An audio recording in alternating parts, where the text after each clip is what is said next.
Hello everyone, long time no video. Just want to give an updated sort of collection overview.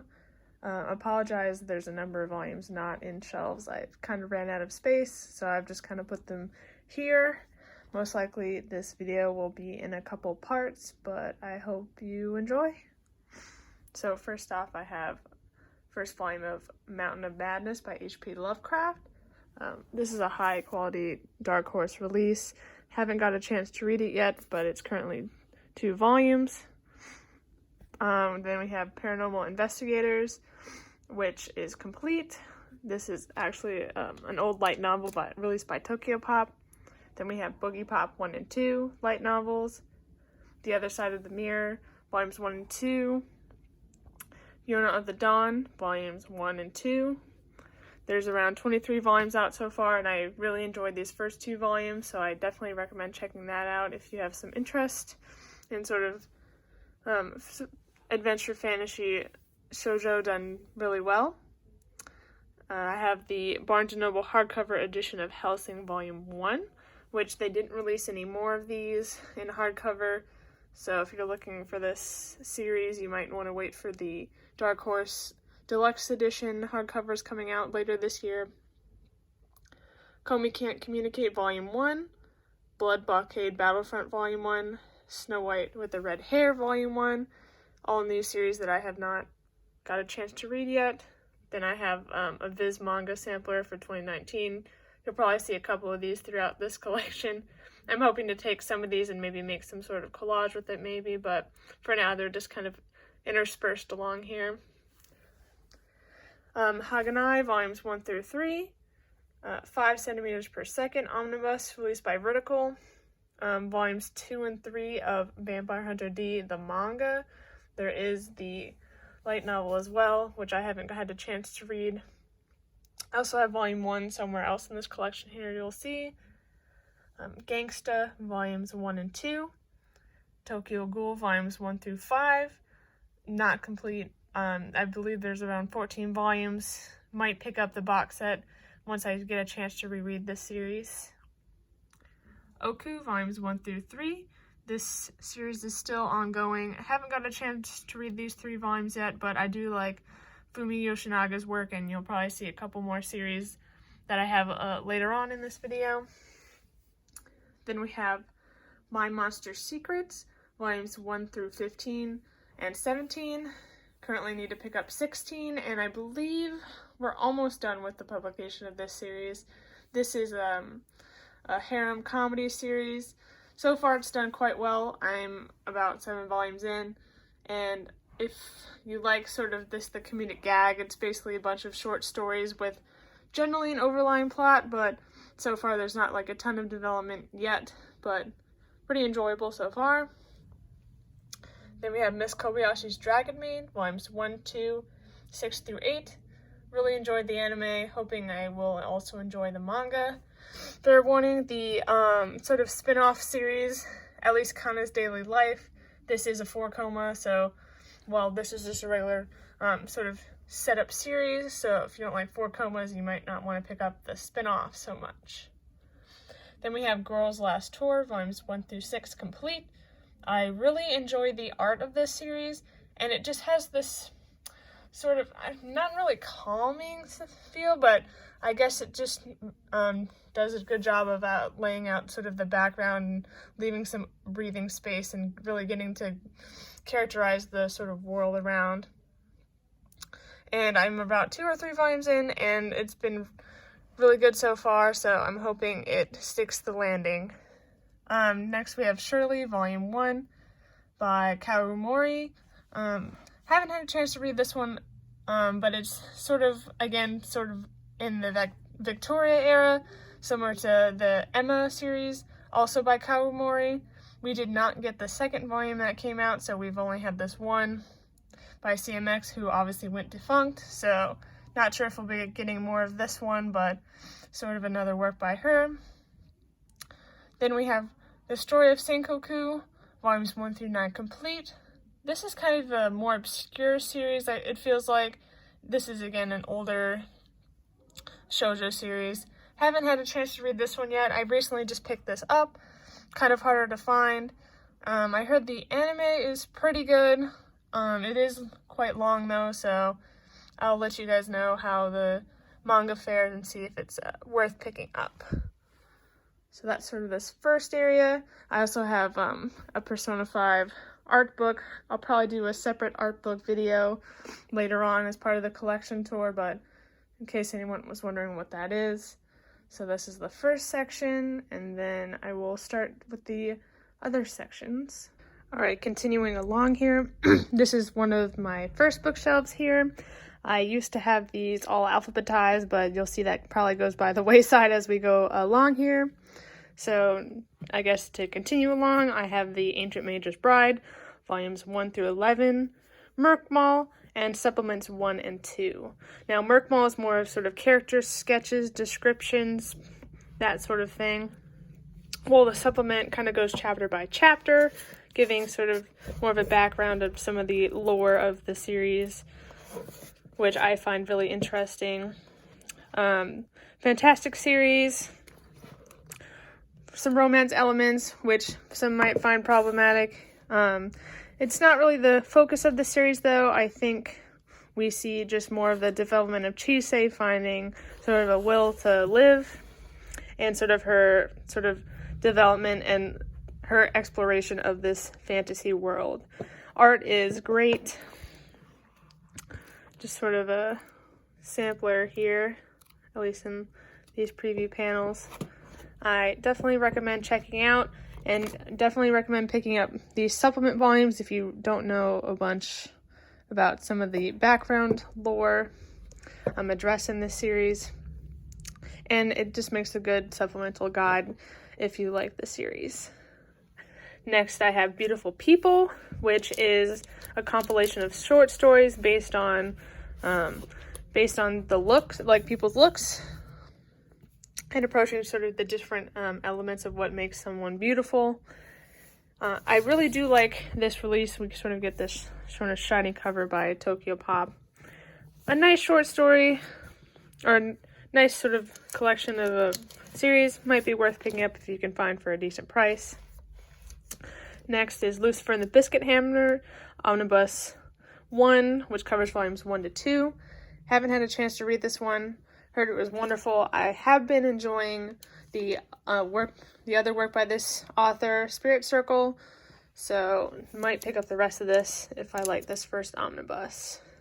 Next, I have Black Butler, volumes 1 through 3, and this little CL sort of chibi figure here. I do like this series. It's not one of my favorites. However, it is an enjoyable ride. Lots of action, mystery series. Fantastic art. I mean, half the time I'm just here for the sort of Gothic Victorian style elements here. And I've mostly been reading this digitally, so may or may not pick up more volumes as it goes along, but finally getting more mysteries revealed. Next, I have Bleach, volumes 1 to 2. Now, this is more of a nostalgic series for me. It is one of the first manga I sort of got into when I was getting into the series. I do think the first sort of arcs are a lot better than the later series. I think it kind of loses its steam as it goes on. So if you are interested in checking out one of the big three, I would recommend at least checking out maybe the first dozen or so volumes and seeing how that goes. Next, we have Blue Exorcist, volumes 1 and 4. I haven't really read much of this series, but I do like the concept of it, and some of the character designs are a lot of fun. I don't know if it really breaks sort of any boundaries or anything, and I have heard it has gone downhill, so I may hold off on getting more volumes until I sort of see where the series goes. I do really like this cover though, so that's kind of why I have volume 4. Mephisto is one of my favorite characters so far of what I have read, so yeah. Next we have Blood Plus, volumes 1 through 5, Adagio, volumes 1 and 2, and the Kulon Knights, sort of one-off volume. I believe this series of events happens before the main events of Blood Plus, and then this is sort of another sort of side story here. While I do like the manga, I think the anime has more time to develop its characters and overall presents the story better. Though I do like Sayan Haji moments in this series, and it is a decent manga overall. It is another vampire series here, and it does approach this story in sort of a different way, I guess. I think some of the main events happen differently than the anime, and then they also made a light novel version based off the anime as well. Alright, sorry about that. Next we have Bride Story by Kaoru Mori, volumes 1 and 2. Same author who had the Shirley volume I had earlier, as well as Emma. We got a really nice hardcover release by Dark Horse. Haven't got a chance to read much of this manga either, but fantastic art. If you like sort of historical fiction type manga series, I've heard great things about this one, so I could almost recommend this one without even really reading much of it. Definitely worth a look. Next we have Case Study of Vanitas. Not even going to try to pronounce this last name here. Great series so far. Same author who did Pandora Hearts.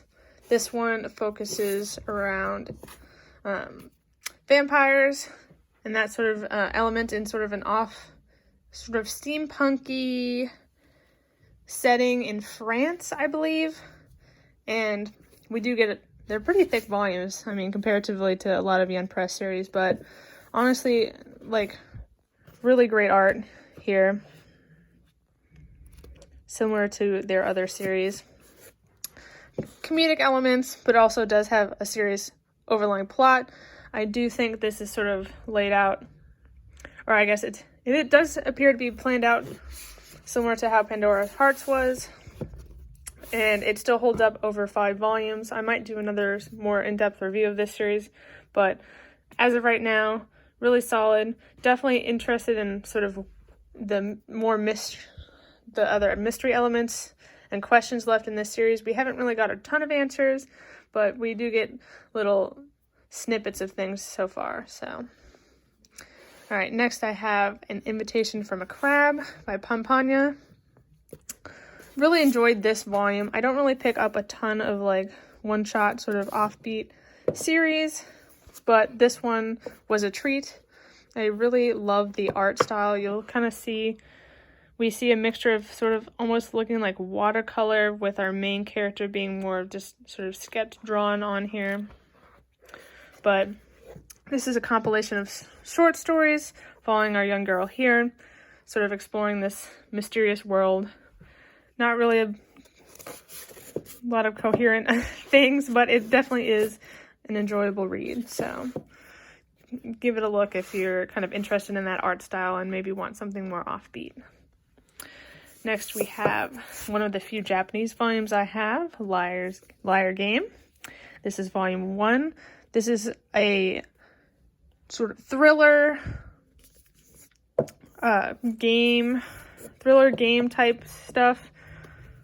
Sort of a lot of mind games. I haven't had the chance to read all of this yet, but it really does have a fun setup.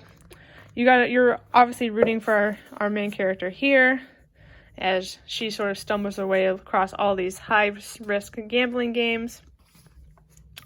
And just really fun overall. I hope we do get an English release, but I figure I'd pick up the first volume of the Japanese release to represent in my collection. Alright, next we have one of my favorite shoujo series, Dengeki Daisy, and this follows our main character here, Teru, as she tries to sort of figure out what happened to her brother, why he mysteriously died, and all she was left with was a number for someone named Daisy. So she kind of goes along and figures out the mystery there. There's some elements of hacking, comedy. I think our main character is a really strong character. She doesn't necessarily put herself in danger for no reason and relies on others for help, which sometimes is a rare thing in some of these shoujo series. So strong main characters. I will say if you don't like age gaps, you might want to stay away from this series because our main characters here, Kurosaki and Teru, have an age gap of, she's 16 and he is, I think, around 24 or 27. So if you don't like age gaps, probably stay away from this one. But other than that, really solid, great romance series with a lot of sort of mystery action thrown in. Next I have Go With the Clouds, North by Northwest by Akira. I have been really enjoying this new series by this author as of recent. We got this series recently in English by Vertical, and we got a really nice matte cover. Fantastic art. This one focuses more on thriller, murder mystery, trying to figure out, our main character here is trying to figure out where his brother went off to, and why he might be tied to a murder of someone. And it does have some fantastical elements, as our main character here can kind of talk to electronic, mechanical stuff, so he'll like talk to his car and stuff like that. But it's a lot of fun. The setting is unique because it's focused in Iceland, so that's really neat. And it's hard to say where this series will go. I did enjoy the other author's work, Ran in the Grey World, so I'll probably be picking up more of this, but so far it's been really fun and amazing art. Alright, next here we have Everyone's Getting Married, 1 through 9 complete. This is one of the few josei series I have. I really did enjoy this one as it kind of deals with an interesting question of the importance of marriage, if you're in a solidified relationship, how necessary that is, what it means for different people, and that sort of thing. So definitely recommend this series if that sounds interesting to you. Though it is a josei, so there are some more risque elements in this series. Reincarnated as a slime figure. Alright, moving along. I have From Far Away, volumes 1 through 4, 6 through 9, 11, and 12. This is an older shoujo series, one of the early sort of isekai series that was very popular in the time. Or, I guess not very popular, but popular now. Kind of hard to find this series now since it's super out of print, so hopefully I can find a couple of these volumes here for a decent price. But just a really sweet series. I think the main characters are just very fun to sort of follow. I haven't had a chance to finish this series yet, or finish reading it rather even, but it's an enjoyable read so far. Next we have Frau Faust by Koro Yamazaki, again, same author who made Ancient Magus Bride. This series is complete, however, at 5 volumes. This one is pretty fun. I can't remember if it was set in Germany, maybe. Could be thinking that wrong, but this series is fun, and it follows a sort of an older main character here, Faust. She kind of, it's hard to say, it's hard to describe this one, honestly. She's kind of like an anti-hero in that sense. She cares for people, but at the same time is willing to experiment on things to see how things work in her favor. But it is a fun series, and I think it ends kind of in a nice way as well. So overall decent series here.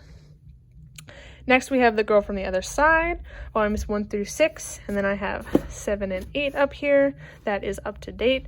This was an interesting series pick up by Seven Seas, and it's definitely different than a lot of other manga series you see around here. If you first notice this cover, for instance, totally different than what we normally see here. Fantastic series. I really like this one. This is a slow burn type series, so if you don't really like mysteries with a few answers, or just not a lot, I guess, in terms of momentum happening, you might not enjoy this series. But if you like sort of different competing sides, essentially there's this curse that happens across this world, so the townsmen have basically isolated themselves, and anyone with the curse is sent to the other side or outside of their world, the outsiders. basically anyone who has the curse turns into something similar to this and loses their humanity. But mysteriously, this girl has no sign of the curse, so we're not really sure exactly what that means, but just a lot of fun. I think the paneling is really nice. I think for the action scenes in particular, since I can't follow action scenes well, but when these do have them, and they're great, and it's just a really nice sort of darker slice of life, kind of, with an interesting premise. Moving along here, one of the other Japanese volumes I do own here is Hana to Akuma, and this is just a really fun shoujo romance series. You're following this girl Hana as she basically gets abandoned when she was a child at the doorstep of our demon here, and we watch her grow up and sort of discover like what love means and sort of interactions there. A lot of fun. This is 10 volumes. Don't know if we'll get an English release or not, but it is fun. Some, I guess, problematic elements occur sort of later on, depending on your thoughts on that, but I think what I really like about this series is that there's not a whole lot of drama, or at least serious drama in that sense. There is a love triangle later on that gets addressed, but most of the time it's just really the hijinks of our main characters here. Alright, moving along, we have Kami-sama Kiss, volumes 1 through 5, and the limited edition 25, which comes with a hardcover epilogue. I'll just say off the bat, if you like this series or are interested in this series, I definitely recommend picking up the limited edition if you can find it for the epilogue sort of chapter hardcover here. Definitely a nice add. This series I did like. I generally like those supernatural romance series, and I think this one just does a good job of sort of covering all the main bases here. But I guess it goes on a bit long for me, so I'm not sure if I will pick up the rest of the volumes, but I definitely do think it's worth at least a short read or first couple volumes, and then you'll probably find out if you like that series, because it maintains that sort of same feel, sort of comedy, but then also some serious sort of elements later on. Next up, we have Kitten Princess, volumes 1 through 10 complete, as well as the light novel Search for the Angel Cake. So this is more of a nostalgia series for me, and this is one of the cooking manga I have. If you'll see, I own a couple of cooking manga. They are something that I do enjoy, so you'll see a couple of those. And this one's just really sweet and solid throughout. It's not gonna like break any shoujo boundaries or anything. It is an older shoujo series, so the art's a little bit dated, but we do get some nice cooking scenes. And what I really do like about this series that you don't really see is that at the back, let's see if I can get it here. The back should have recipes. Not sure if this one does, but some of the volumes do have recipes featured step by step that you can follow that are throughout the series, which I think is really neat and kind of inspires the cooking elements to obviously in real life for you guys to try out the recipes. So that's really nice and just a fun series. Alright, moving along, we have Way of the House Husband, volumes 1 and 2. This was a newer series released. It follows our main Yakuza man who becomes a house husband, and comedic hijinks ensue. This is sort of a compilation of individual sort of stories, obviously based around our main character here. I had a wonderful time in these first 2 volumes. I think they're hilarious. They don't really have any overarching story as of right now, so if you don't really like that premise, or you don't really like sort of gag type manga, it's not a 4-koma, but it is obviously based around the whole Yakuza aspect gag, then you probably might not like this series, and you might not want to pick up more than maybe the first volume or so, but so far what I really like. So next we have Made in Abyss, volumes 1 through 6. This is an ongoing series. Basically, it's another fantasy series here, focusing on around our main actually younger protagonists here. They're really young. And basically they're trying to explore the different layers here in the giant whole abyss. And it's just a really interesting sort of take here. I mean, look at this art. It's like great. Like it really fits sort of the storyline. This is a dark story. I'll just state that off right off the bat. The characters do not have that plot armor that a lot of other shonen-y adventure series you'll see. So they kind of make their way to she's basically trying to find her mother, or trying to figure out if she's still, like, alive. So we kind of go along there, and it's really neat. There are some hesitations to recommend this series, mostly because of sort of some of the, like, art in here portrays our younger characters in some not so great scenes.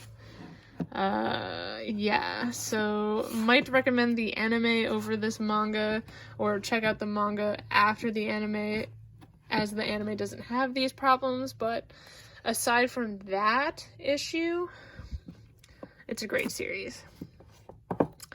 Next we have Magus of the Library, which is actually one of my favorite ongoing series as of recent here. Basically we have this mixed race boy here, and he wants to basically explore the main libraries around here and just basically read and learn basically all he can about the world. And we follow him as he kind of basically trials through all adversity and tries to become a librarian himself. So fantastic art here. Like, I wish I could find one of the libraries here, but just really intricate outfits as well as that. Really heartwarming story, I think, so far. And well, I guess we haven't explored a ton of the world yet. It is building up nicely, and I think here we got a thick volume here. And it's just really endearing, especially if you're like a book lover or one who really loves the idea of libraries and that sort of thing, which I imagine you're kind of into if you're watching this video. But highly recommend this one. The only caveat, I guess, is this is text heavy, so if you don't like really dense manga, you might not enjoy this one as much, but definitely recommend at least giving it a try. Next I have Mushishi Volume 2, a classic series, really hard to find. Just happened to find this volume, hopefully I can find more. My Hero Academia Volume 1. I really haven't read much of this series. I've mostly been just watching the anime, which I definitely recommend if you like sort of shonen action series. It is a lot of fun. Can't really speak on the manga so much, so probably won't be picking up more of this, but it is a fun anime.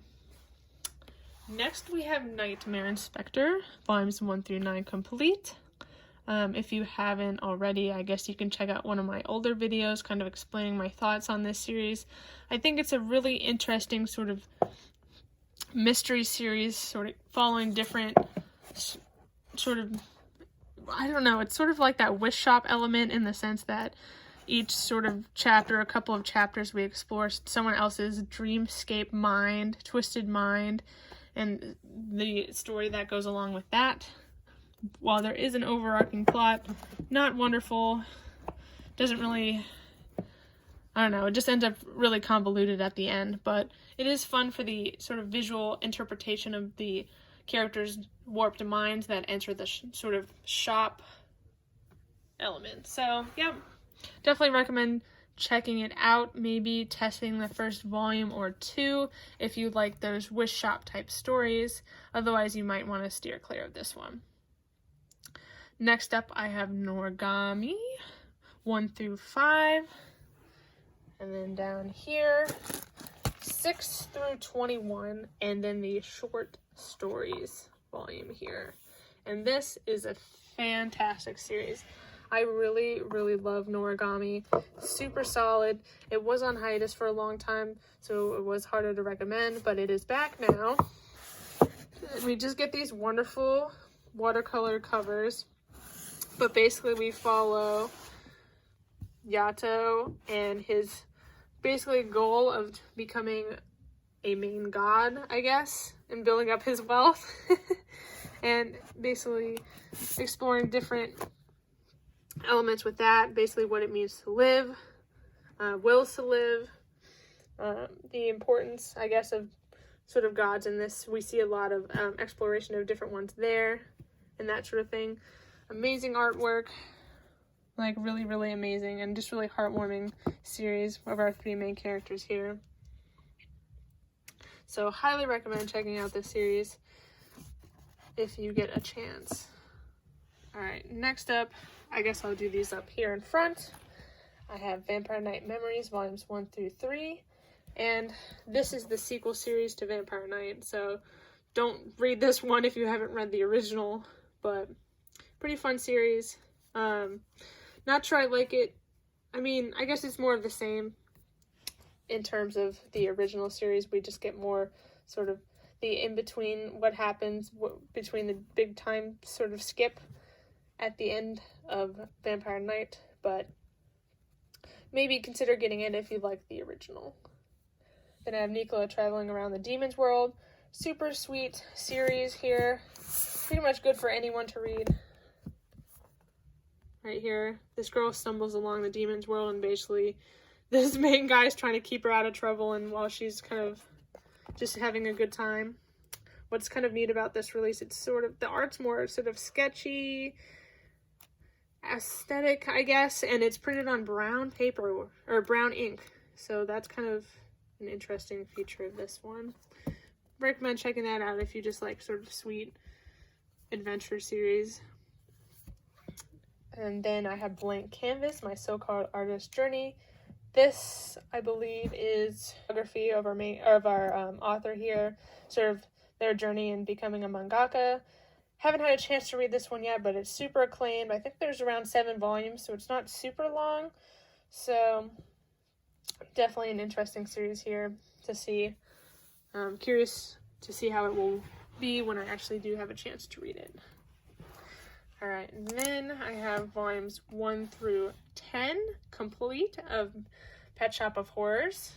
And then I also have the first volume of the sequel series, Pet Shop of Horrors Tokyo, which sadly was incomplete by Tokyo Pop before they went under, I believe, so we didn't get the last couple volumes of that. But Pet Shop of Horrors is a classic sort of wish shop type element. We have our main character, Count D, featured on here. He owns a exotic pet shop, and basically he sells people pets that need them under certain conditions that must be met, or otherwise terrible things that happen. As you can guess, terrible things happen quite often, people not following the rules, kind of similar to the, I guess, aspect of like Gremlins. Don't follow the rules, chaos ensues. This is a pretty grisly series at points, so it definitely deserves a more sort of seinen aspect rating to it. I'm not sure. Yeah, a teen. But I think it's interesting looking at the different morality stories, and it does have some nice sort of vintage feeling art here, and this, a lot of sort of fun stuff happens here. I do like my some wish shop type stories, so this one could be worth a try if you can find it for a decent price. It is quite out of print, so it might be harder to find. And from what I've heard, Tokyo is the same sort of aspect as the original, but just kind of goes into more stories. Alright, next along here, I have a Record of the Lotus War, The Grey Witch. Now, this was just a sort of one-off volume that we got printed here by 7 Seas. It's a super nice release. I don't think we got any more of the story, sadly, of this, but I haven't had a chance to read this one, but it is a light novel. You can see here. But it just has a super wonderful cover, so I thought I'd display it. But hopefully I can read it soon. And then I have The Promised Neverland, volumes 1 through 12. A couple volumes behind here, but super great shonen series that's currently ongoing, although it should soon be finished. We follow our main characters, Here, I guess we're missing our one here, but we have Emma, Norman, and Ray basically leading the group here, and I don't want to spoil too much, but basically they're in this orphanage, and then they're trying to figure out sort of the mystery behind what's going on along here. And the first arc is fantastic. Some people might say the quality went down a little bit after the series, or after the first sort of main arc, which I do tend to agree with. However, it is still super solid. Very different shonen series, if that's kind of what you're looking for. It is a darker series, I guess, than some people might not like to handle. It's very much into mind games, particularly in the first arc. So, but again, there is some death, child death in particular as well. So if that's not your cup of tea or you can't handle that, stay away from this series. Otherwise, definitely recommend checking this one out. Fantastic, even just to read the first arc, if that's all you're kind of interested in. I think that's like maybe the first, maybe 4-ish volumes. It's not too long of a first arc, but fantastic to read. Definitely recommend. I really love our art by Pozuka Demizu, which I do have their art book, so highly recommend checking this series out if that interests you. Lastly on this shelf, I have Ran in the Grey World, volumes 1 through 4. And this series is by Akihire, same author who, as you probably saw previous, did the North by Northwest series. This has amazing artwork, super fantastical. See if I can get some here. It's drawn super well. I think it's a really fun, generally heartwarming series following our Rin and her family as she kind of maneuvers her way through, I guess, the world, trying to understand herself as well. There are problematic elements with romance aspect of Rin. When she puts on tennis shoes, she basically ages to more of a young adult, which catches the eye of this older gentleman. I believe he might be in his older 20s. So, and obviously she's like 7, so yeah, and that does play a main aspect in a good portion of the beginning and endish of the series. So, yeah, definitely definitely red flag, but if you can get past that, it is definitely worth checking out, at least for the art in general, comedic, fantastical hijinks that ensue. And it does pick up more of a serious tone later on in the series as well. And there's about 7 volumes.